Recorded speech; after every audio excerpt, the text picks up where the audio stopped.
Rasulullah SAW mengingatkan, "Man kana yu'minu billahi wal yawmil akhir, fala yakhluwanna bimra'atin laisa ma'aha dzu mahramin minha." Barang siapa yang beriman kepada Allah dan hari akhir, janganlah dia berdua-duaan dengan seorang wanita tanpa disertai mahramnya. Fa inna tsalitsahuma syaitan, karena sesungguhnya yang ketiga bersama mereka adalah setan.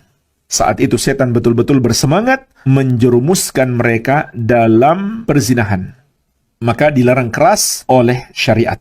Dan di sini jemaah sekalian, Syekh mengingatkan 7 bentuk khalwat antara laki-laki dan wanita tanpa disertai mahram yang hari ini digampangkan atau disepelekan oleh sebagian orang. Padahal itu adalah pintu zina terakhir. 1 langkah lagi mereka akan terjerumus dalam zina. Yang pertama adalah khalwatul mar'ah ma'a qaribi zawjiha wa kashfu wajhiha indahu. Seorang wanita yang berdua-duaan dengan kerabat suaminya, yaitu kerabat yang bukan mahramnya, seperti sepupu suami, atau adik dan kakak laki-laki suami, atau paman daripada suaminya. Dan dia pun membuka wajahnya di hadapan mereka. Wa hadhil khulwah a'dhamu khataran min ghairiha. Inilah khalwat yang paling berbahaya. Kenapa? Karena orang menganggap, nggak mungkin lah mereka melakukan perbuatan terlarang, karena mereka masih keluarga. Ini anggapan sebagian orang. Padahal justru disitulah setan bermain. Oleh karena itu, Rasulullah SAW bersabda, "Iyyakum wad-dukhula 'alan nisa." Janganlah kalian memasuki tempat para wanita. Faqala rajulun minal ansar, "Ya Rasulullah, afara'aita alhamu?" Maka berkatalah seorang sahabat Ansar, "Ya Rasulullah, bagaimana pendapatmu dengan ipar? Dengan saudara laki-laki daripada suami?" Alhamu al-maut. Maka Nabi SAW mengatakan, ipar itu adalah kematian. Maksudnya, bahaya terjerumus dalam zina bersama ipar seperti bahaya kematian. Yang kedua, tatasahalu ba'dun nisa wa awliya'uhunna birukubil mar'ah wahdaha fis sayyarah ma'a sa'iqin ghairi mahramin laha ma'a anna dzalika khulwatun muharramah. Sebagian wanita, begitu pula para walinya, para ayah, itu bermudah-mudahan, bergampangan dengan naiknya seorang wanita sendirian di mobil bersama supirnya saja, padahal supir laki-laki itu bukan mahramnya. Itu adalah khalwat yang diharamkan. Jadi tidak boleh seorang wanita naik mobil berdua-duaan bersama supirnya. Apalagi kalau sampai bersentuhan, seperti naik motor. Maka ini lebih parah lagi kalau sampai bersentuhan badan. Solusinya bagaimana? Ya harus ada mahramnya yang temani. Atau cari supirnya dari kalangan mahramnya. Atau minimalnya ada 2 wanita dewasa di situ.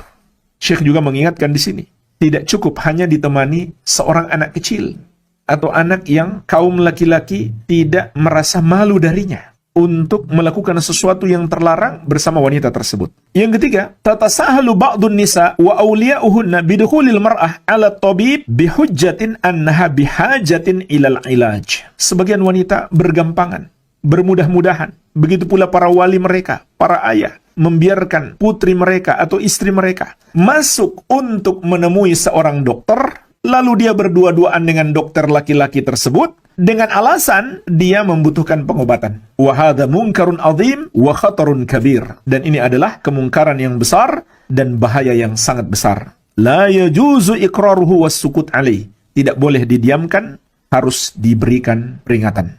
Kalau seorang wanita perlu ke dokter laki-laki, tidak masalah. Tapi harus ditemani mahram. Nggak boleh dia berdua-duaan dengan dokter tersebut.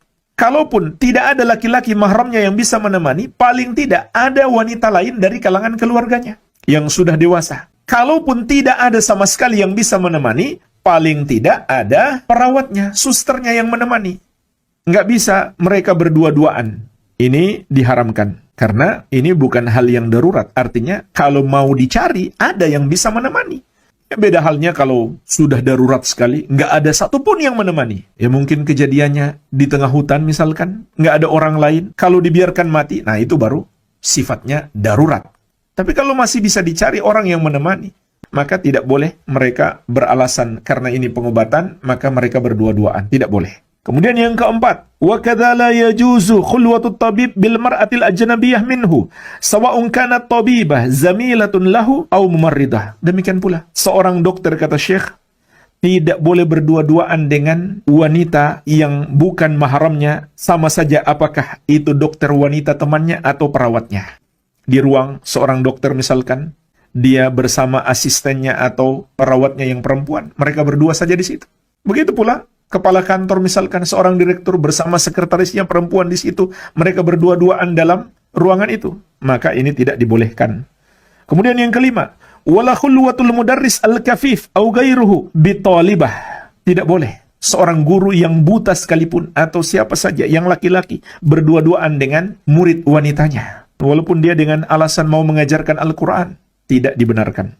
Yang keenam, wala khulwatul mar'ah al-mudhifa bita'irah ma'a rajulin ajnabi minha. Begitu pula wanita yang bekerja sebagai pramugari di pesawat, lalu dia berdua-duaan dengan seorang laki-laki yang tidak halal baginya.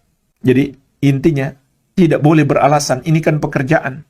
Maka menjaga kemuliaan seorang wanita, kesuciannya lebih penting daripada sekedar pekerjaan. Lagi pula, wanita itu tidak harus bekerja. Wanita itu terima enaknya saja. Yang susah untuk bekerja di luar rumah, sampai capek, peras keringat, banting tulang, itu tugasnya kaum laki-laki. Makanya ini juga menyebabkan lapangan pekerjaan sulit dan berbagai macam kerusakan-kerusakan terjadi karena laki-laki dan wanita itu sama-sama berada di berbagai lapangan pekerjaan. Ini sangat disayangkan sekali. Kemudian yang ketujuh, wala tajuzu khulwatur rajul bil khadimah allati takhdimu fi baitihi. Demikian pula tidak boleh seorang laki-laki berdua-duaan dengan pembantu wanita yang bekerja di rumahnya. Wala khulwatul mar'ah sahibatul bait bil khadim. Begitu pula tidak boleh berdua-duaan wanita pemilik rumah dengan pembantu laki-lakinya. Ini jemaah sekalian, 7 bentuk khalwat berdua-duaan ataupun ikhtilat campur baur antara laki-laki dan wanita yang hari ini banyak orang bergampangan padanya, menganggap itu hal yang biasa, padahal itu adalah perbuatan dosa yang akan menjerumuskan pada zina. Pelopor bagian sunnah Asia Tenggara.